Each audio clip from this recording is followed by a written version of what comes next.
এনেন বাকি 200 টাকা দেন, ভাগ করে নিয়ে।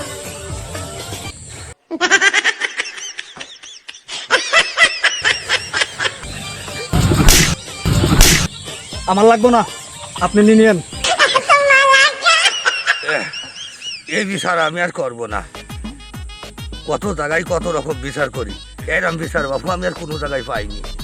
মাইরু খালাম, 500 টাকাও পালাম, করলাম ঘুরি উল্টি মাইরে যাইয়ে সেই জরিমানার টাকা আমার হাতে দিয়ে গেল। এই বিচার আমি আর করবো না।